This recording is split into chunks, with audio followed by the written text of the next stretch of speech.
Dieu. Amen. On va se lever ensemble et on va faire la lecture des Saintes Écritures. Alléluia. Gloire à Dieu. Merci Seigneur. Amen. Donc nous voyons cette deuxième partie donc du témoignage de Gabriel. Et si vous voulez bien, on va aller dans la parole de Dieu et on va lire dans l'évangile de Luc, au chapitre chapitre 1er, et nous allons lire au verset 26. Évangile de Luc, chapitre 1er, verset 26. Au 6e mois, l'ange Gabriel fut envoyé par Dieu dans une ville de Galilée appelée Nazareth, auprès d'une vierge fiancée à un jeune homme, de la maison de David, nommé Joseph. Le nom de la jeune fille vierge était Marie. L'ange entra chez elle et dit, « Je te salue, toi à qui une grâce a été faite. Le Seigneur est avec toi. » Troublée par cette parole, Marie se demandait ce que pouvait signifier une telle salutation. L'ange lui dit, « Ne crains point, Marie, car tu as trouvé grâce devant Dieu. Et voici, tu deviendras enceinte, et tu enfanteras un fils, et tu lui donneras le nom de Jésus. Il sera grand, et sera appelé Fils du Très-Haut. Et le Seigneur Dieu lui donnera le trône de David son père. Il régnera sur la maison de Jacob éternellement, et son règne n'aura pas de fin. » Marie dit à l'ange, « Comment cela se fera-t-il, puisque je ne connais point d'homme ?» L'ange lui répondit, « Le Saint-Esprit viendra sur toi, et la puissance du Très-Haut te couvrira de son ombre. C'est pourquoi le Saint-Enfant qui naîtra de toi sera appelé Fils de Dieu. Voici, Élisabeth, ta parente, a conçu, elle aussi, un fils dans sa vieillesse. Et celle qui était appelée stérile est dans son 6e mois, car rien n'est impossible à Dieu. Marie dit, « Je suis la servante du Seigneur, qu'il me soit fait selon ta parole. » Et l'ange la quitta. Seigneur, nous te bénissons. Merci, Seigneur, pour tout ce qui s'est passé, les événements environnant ta venue ici-bas sur terre, ton incarnation, Seigneur. Nous te demandons de bénir abondamment les réflexions de nos cœurs, et nous te bénissons pour la rencontre que nous ferons avec le messager, cet archange appelé Gabriel. Aide-nous, Seigneur Jésus, à comprendre et à réaliser le mystère, la profondeur, Seigneur, de ta sagesse dans l'envoi de ton Fils ici-bas sur terre pour nous sauver. Merci de ne pas nous avoir laissés perdus et seuls, mais d'être venus vers nous, Seigneur. Merci pour tant de grâce et tant d'amour. Dans le nom puissant du Fils de Dieu, le seul et unique Sauveur du monde, Jésus-Christ de Nazareth. Amen. Et tout le peuple dit Amen. Gloire à Dieu. On peut s'asseoir, frères et sœurs. Alléluia. Particulièrement, nous avons vu ce matin comment les anges, évidemment, sont, je dirais, dans ce qu'on appelle l'angéologie, c'est-à-dire l'enseignement sur les anges. Évidemment qu'il y a différents rangs d'anges, il y a différentes dignités, ils sont des millions, ils ont été créés par le Seigneur Dieu, et évidemment, il y a les anges normaux, il y a les séraphins, il y a les chérubins, il y a les archanges, imaginez, qui sont au-dessus. Et on pense que Satan était un archange, c'est-à-dire un maître, je dirais, ange au-dessus des autres anges, et il a réussi dans sa révolte à emmener un tiers des anges loin du Seigneur. Et particulièrement, donc, on connaît des archanges comme Michael, Gabriel, donc, qui sont des archanges connus dans la parole de Dieu. Évidemment, ils diffèrent, je dirais, tous ces anges en rang, en dignité, et évidemment, donc, on sait qu'ils ont présidé à la naissance du Sauveur.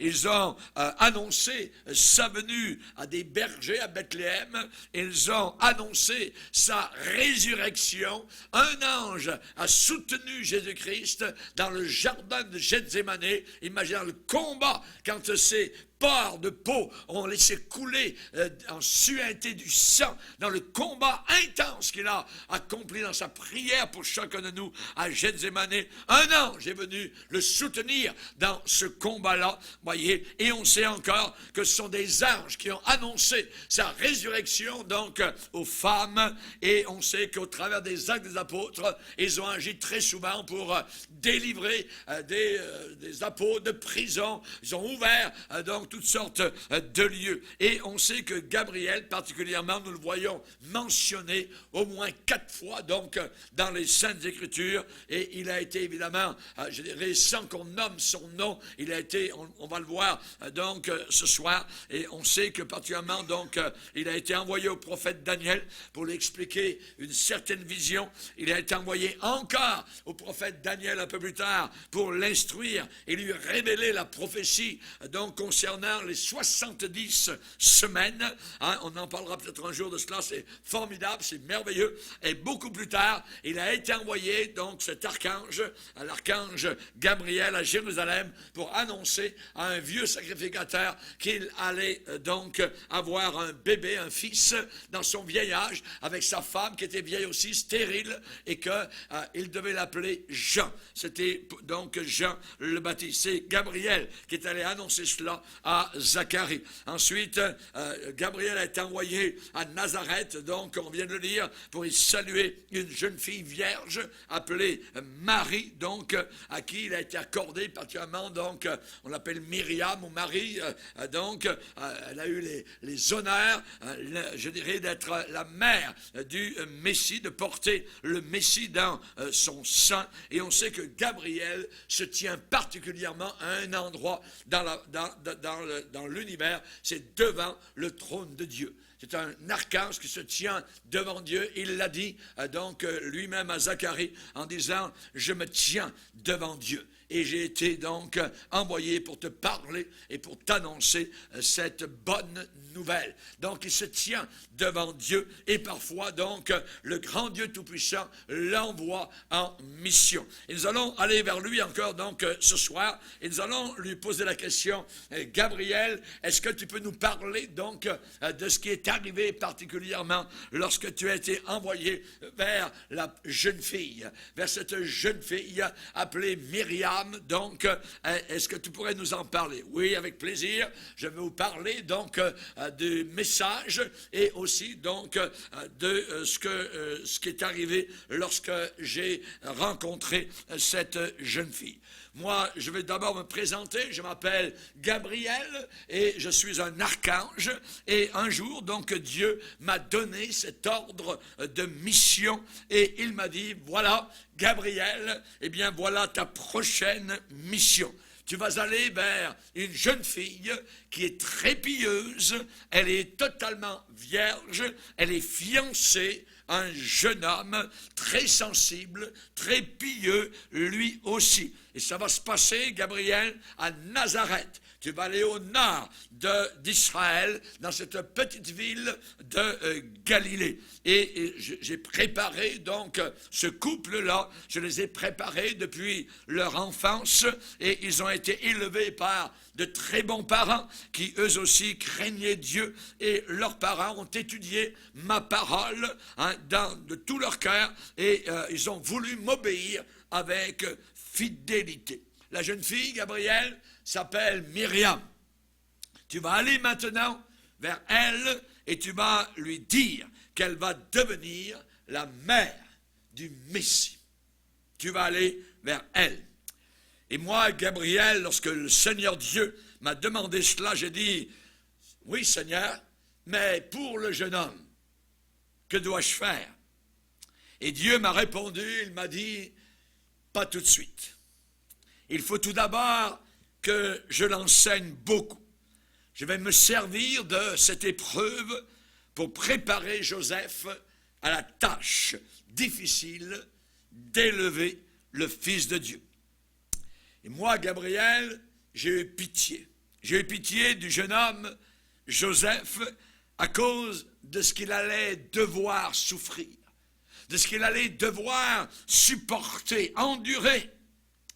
Et j'ai demandé au Seigneur, moi, Gabriel, j'ai dit, Seigneur, n'existe-t-il pas une façon, une manière plus facile? Et vous savez ce que Dieu m'a répondu? Dieu m'a dit, tu connais déjà la réponse à cela, Gabriel. Le cœur de Joseph va s'adoucir. Et alors il sera prêt à accepter ma volonté. C'est toi qui vas aussi lui faire cette annonce, mais plus tard. Va maintenant vers la jeune fille à Nazareth. Et pour moi, Gabriel, ça a été une très grande joie, un très grand plaisir de faire l'annonce à la jeune fille. D'un coup d'aile, je me suis retrouvé à Nazareth. Et naturellement, quand j'ai parlé à la jeune fille, elle a été troublée. Elle a été confuse. C'est vrai, naturellement, quand quelqu'un de l'au-delà, donc, apparaît à la jeune fille, et vis-à-vis d'une telle annonce, elle a été confuse, elle a été troublée. Mais j'aimerais vous dire qu'elle n'a pas hésité un seul instant. Elle a été prête à obéir, même si elle n'a pas vraiment compris pleinement toutes les souffrances que cela allait lui causer. Cependant, elle a vu cela comme étant le plus grand honneur qu'elle pouvait recevoir. Quelle belle attitude de soumission à la volonté de Dieu. Vous savez ce qu'elle m'a répondu après que je lui ai fait l'annonce? Elle m'a dit, je suis la servante du Seigneur. Qu'il me soit fait comme tu déclares. Et Marie, vous savez, a supporté une grande solitude pendant un certain temps. Car Joseph ne comprenait pas qu'elle soit enceinte. Et on peut le comprendre. Et Marie a supporté cette solitude jusqu'à ce que Joseph soit prêt. Alors le Seigneur a permis qu'elle parte visiter sa cousine, Élisabeth, qui dans son vieil âge était, elle, enceinte. Et le Seigneur avait préparé le cœur d'Élisabeth. C'était la vieille épouse de Zacharie. Et pendant ce temps-là, j'ai attendu le signal du Seigneur avant d'apparaître à Joseph dans un rêve. Je savais que ce serait un défi plus grand, plus difficile. Je lui ai dit, Joseph, n'aie pas peur, car l'enfant que porte ta fiancée,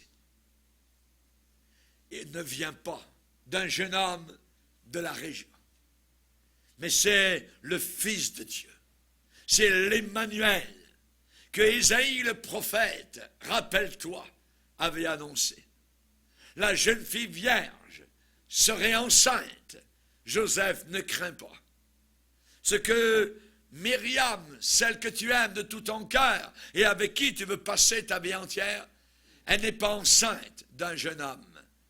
Elle est enceinte du Fils de Dieu par la puissance du Saint-Esprit. Ne crains pas de prendre avec toi, d'épouser Marie, parce que l'enfant vient de Dieu. Mais ça a été pour Joseph, évidemment, un très très grand soulagement. Quand j'ai pu lui assurer que Marie n'avait pas trahi son amour de jeune homme. Et lui, Joseph, comme Myriam, n'a pas hésité non plus à obéir au Seigneur Dieu, malgré toutes les difficultés dont il était certain que cela allait lui causer, pendant tout le temps de sa vie. Et alors que le temps approchait, et Myriam devait donner naissance au Messie, alors le ciel, là-haut, nous les anges, nous pouvions à peine contenir notre joie, notre excitation. Mais j'ai été très attristé. Moi, Gabriel, pourquoi? Eh bien, en voyant et en remarquant l'attitude des gens sur la terre, la réponse des gens sur la terre, leur réaction, très très peu de personnes attendaient le Messie. Très peu. Élisabeth, la vieille dame, était enceinte d'une façon inhabituelle par, évidemment, le Seigneur qui, avec une relation avec son mari, lui a donné Jean-Baptiste. Et l'expérience de son mari, Zacharie, dans le temple de Jérusalem, quand il est ressorti devant la foule totalement muet, les gens en ont parlé au travers de monts et vaux. Sur les montagnes, dans les vallées, on a parlé de ce qui était arrivé dans le temple à Jérusalem du sacrificateur Zacharie. Il y a eu une commotion, il y a eu un remue-ménage d'étonnement, une sensation parmi les collines de Judée. Mais cependant, très peu de personnes attendaient véritablement le Messie. Les docteurs, les enseignants des Écritures qui enseignaient dans le temple avaient certainement vu et lu les prophéties d'Ésaïe, le grand prophète, de Daniel, de Michée, de Malachie, mais cependant personne ne cherchait vraiment le Christ, ni ne l'attendait. Il y avait, oui, une vieille dame de plus de 80 ans à Jérusalem, Anne, qui attendait le Messie. Il y avait aussi un autre vieillard appelé Simeon, mais c'était évidemment des cas très rares. Personne ne cherchait vraiment le Christ, ni ne l'attendait. C'était déjà assez terrible qu'il naisse dans une étable, au milieu évidemment des animaux. C'était terrible, il était emmailloté, ce Messie, couché dans une mangeoire d'animaux. Mais le pire, c'est que le roi de toute la création, qui était sur le point de naître, personne ne le savait, personne ne s'en doutait, personne ne s'en préoccupait le moindrement du monde. J'aimerais vous parler, moi, Gabriel, des bergers. Des bergers. Et ça a été à mes yeux un mystère qui allait me conduire à apprendre une autre grande leçon du plan de Dieu. Cette leçon a commencé avec ma mission suivante. C'est moi, Gabriel, qui allais conduire et diriger un contingent de plusieurs milliers de mes collègues, les anges, à annoncer sur la terre la naissance du Sauveur. Savez-vous à qui? À des bergers. Parmi toutes les classes de gens, les bergers étaient une des plus basses. La seule classe de personnes considérées plus basses que les bergers étaient les voleurs. Et même les non-juifs, les goïms, les gentils, recevaient plus de respect que des bergers. Et de nouveau, moi, Gabriel, j'ai découvert avec étonnement le plus logique que Dieu a un plan toujours glorieux et merveilleux.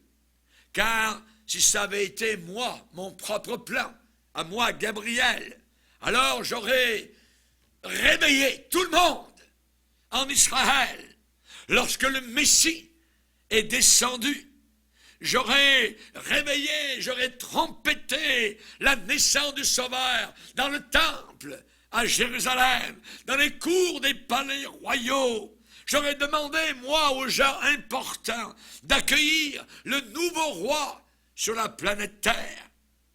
J'aurais fait une grande manifestation surnaturelle, cosmique, éblouissante, éclatante, pour que ça coïncide avec sa naissance, pour que chacun sache bien que Dieu était descendu des cieux sur la terre sous une forme humaine. Mais Dieu ne pensait pas comme moi. Dieu a déclaré: j'annoncerai la naissance du Sauveur uniquement à ceux qui se soucient de le connaître. Dieu a dit: j'annoncerai la naissance du Sauveur uniquement à ceux qui attendent un Sauveur. Et non pas à ceux qui attendent un roi pour les conduire à la bataille. Non pas à ceux qui attendent un leader qui les rendra riches. Eux, ces gens-là, ne sauraient pas quoi faire de mon roi. Mais si les riches, les puissants, les lettrés, les intelligents cherchent à le trouver, ils vont le trouver facilement. Parce que depuis des siècles, j'ai fait connaître à toute l'humanité l'époque et le lieu de sa naissance.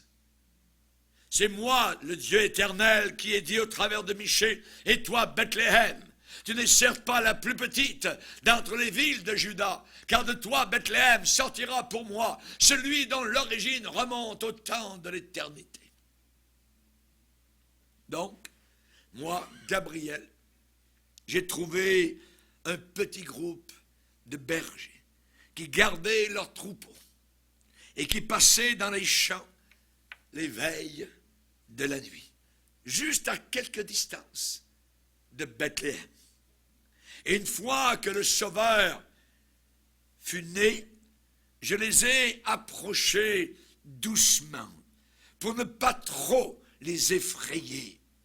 Et après que j'eus toute leur attention, alors j'ai déchiré le voile entre la terre et le ciel pour leur montrer derrière moi une multitude de mes collègues, d'anges, qui ont glorifié le Seigneur lorsque le Messie venait de naître à Bethléem. Ces bédouins, ces bergers, eurent la réaction à laquelle je m'attendais. Ils ont sauté de joie. Ils se sont joints aux louanges des cieux. Puis immédiatement, ils sont partis à la hâte, en courant vers le village là-bas à côté, à Bethléem, pour aller trouver loin le Christ, le Messie, l'enfant Dieu. Et alors que le Seigneur Dieu était en train d'accomplir son plan, j'ai commencé à percevoir une vérité très importante. Ce ne sont pas tous ceux, je dirais, qui sont prêts à recevoir un sauveur. Ce n'est pas tout le monde qui désire recevoir un sauveur, le reconnaître quand il arrive. Oh non, oh non. Et ceci m'a attristé, moi, Gabriel, qui vis constamment dans la présence du Dieu éternel. Au ciel, nous les anges, toute notre existence tourne autour de l'adoration de Dieu. Chacune de nos activités est une réponse à sa volonté. Nous veillons lorsqu'il dit une parole, nous obéissons tout de suite. Nous sommes comme des flammes de feu. Nous sommes ses messagers. Et je ne peux pas m'imaginer vivre d'une autre manière, d'une autre façon. Tous les hommes sur la terre cherchent leur bonheur en dehors de Dieu. Certains hommes pensent même que de se rapprocher de Dieu sera la fin de leur bonheur et de leur satisfaction personnelle. La plupart des personnes, je dirais, ne sont même pas conscientes que c'est le péché qui les sépare de la source de leur joie et de leur contentement. Les gens continuent sur la terre de vivre dans une vaine recherche de substituts bon marché. Je crois que rien n'a jamais vraiment changé depuis le choix tragique d'Adam et d'Ève, il y a de cela très longtemps. J'ai été pendant un instant très court encouragé par la réaction des bergers. Mais je suis tombé très rapidement, moi Gabriel, dans un profond abattement. Et Dieu a remarqué la tristesse sur mon visage et m'a demandé de lui ouvrir mon cœur. Je lui ai dit, Seigneur, je ne comprends pas. Le plus grand événement de toute l'histoire de l'humanité vient d'arriver, un acte de ta grâce qui vient de toi, trop merveilleux pour le dire en paroles, et semble que personne ne se soucie pour le remarquer. Seigneur, toi qui connais toutes choses, tu vois les choses que je ne peux pas voir. S'il te plaît, Seigneur, dis-moi, y a-t-il de l'espoir pour l'humanité? Tu as envoyé le Sauveur. Y aura-t-il quelqu'un pour le recevoir? Et j'ai ressenti à ce moment-là la compassion de Dieu m'envelopper, alors que Dieu m'a répondu et m'a dit, Gabriel, toi, mon fidèle champion, ton souci pour les hommes reflète aussi le mien. Viens, je vais te montrer quelque chose qui va sûrement réchauffer ton cœur, ainsi que le mien. Regarde là-bas sur la terre. Regarde dans le temple là-bas au Moyen-Orient, à Jérusalem. As-tu vu quelqu'un qui t'est familier? Et j'ai répondu, oui Seigneur, je le connais, c'est Siméon, le vieillard qui est droit, qui est juste et qui est pieux. Et Dieu m'a répondu, oui Gabriel, c'est bien lui. Il est là presque chaque jour au temple. Il y a des années de cela, je lui ai fait une promesse personnelle. Je lui ai dit qu'il ne mourrait pas avant d'avoir vu le Messie de ses propres yeux. Je lui ai promis cela, c'est une promesse, qu'il ne mourrait pas avant qu'il ait véritablement vu de ses yeux personnels le Messie. Et il y a beaucoup de personnes, comme lui tout autour du monde, ils ont hâte de voir le Sauveur. Et ils vont dans leur temple, dans leur lieu de rencontre, dans leurs assemblées, pour l'attendre. Mais bientôt, très bientôt, ils vont le voir. Moi, Gabriel, je me demandais rapidement, Seigneur, est-ce que tout le monde va agir comme Siméon? Vont-ils recevoir le Sauveur, l'accepter? Et Dieu m'a répondu, non, Gabriel, non. Pas autant de personnes que tu le voudrais, mais cependant beaucoup le feront. Et pas seulement en Judée et en Galilée. Regarde. Et à ce moment-là, moi, Gabriel, Dieu a fait quelque chose, il a dirigé mon attention, mes regards, vers un endroit du côté de l'est d'Israël, vers le désert d'Arabie, à l'est, là-bas. Et là-bas vivaient, à l'époque, dans un lieu reclus à part, des mages qui conservaient les traditions babyloniennes et les traditions des Perses. Et alors qu'ils étaient en train d'observer, de regarder les cieux du côté de l'ouest, soudain, là-bas, bien en haut, dans le ciel, au-dessus de l'horizon, voilà qu'une nouvelle lumière a réveillé leurs souvenirs. L'un de ces mages est allé chercher un vieux manuscrit. Et il a redécouvert ce qu'avait dit le prophète Daniel.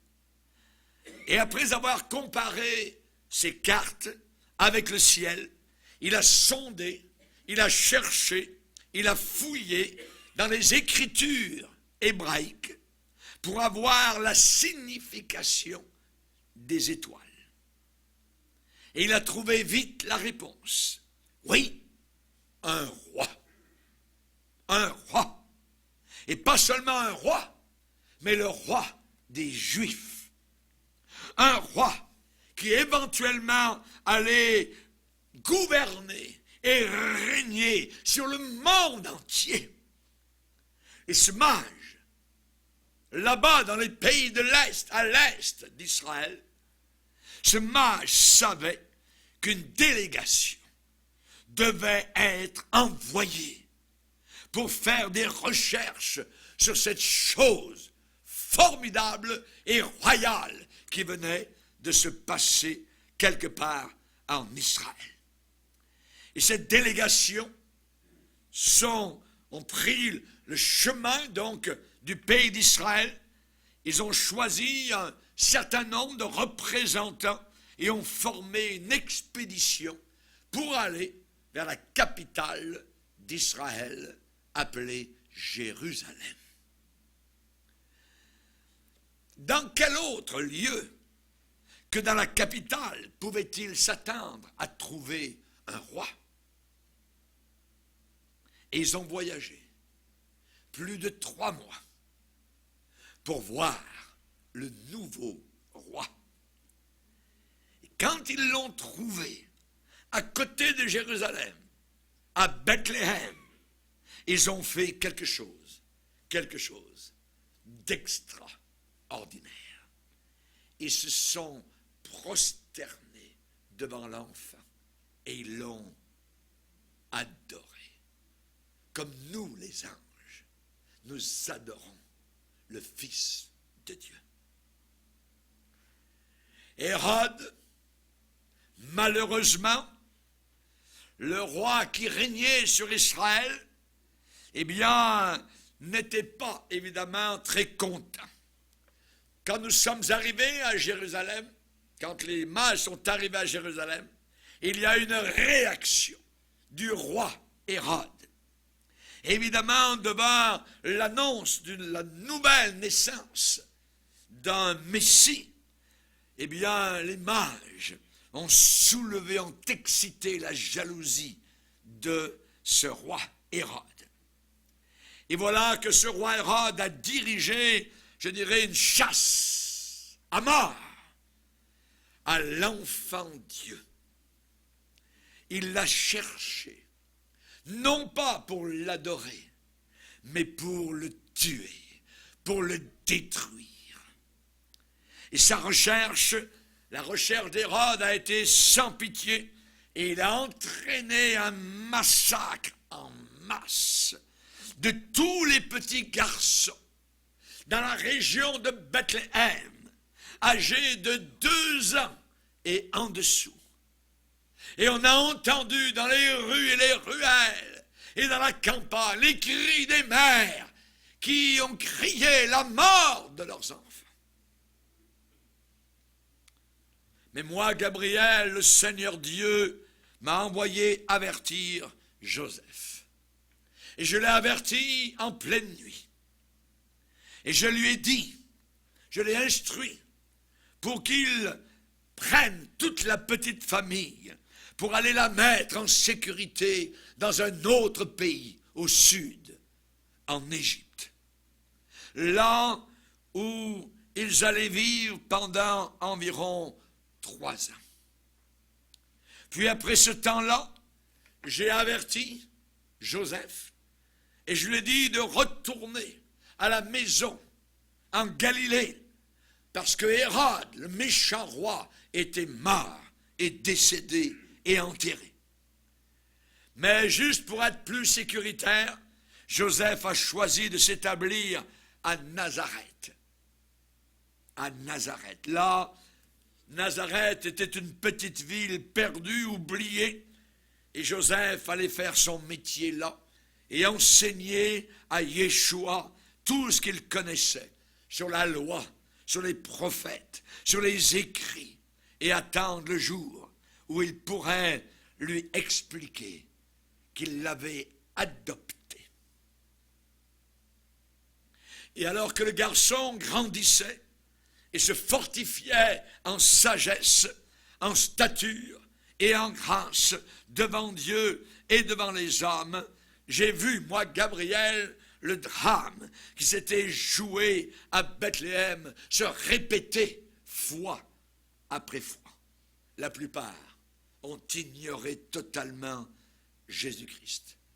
Beaucoup l'ont rejeté et certains l'ont reconnu comme sauveur.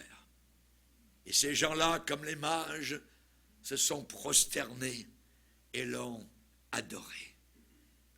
Avec le temps, je viens à comprendre la grande vérité derrière le plan de Dieu. C'est que ceux qui veulent et désirent un sauveur vont le trouver. Et s'ils le voient comme ce qu'il est véritablement, alors ils vont l'adorer. Mon grand espoir, moi, Gabriel, pour toute l'humanité,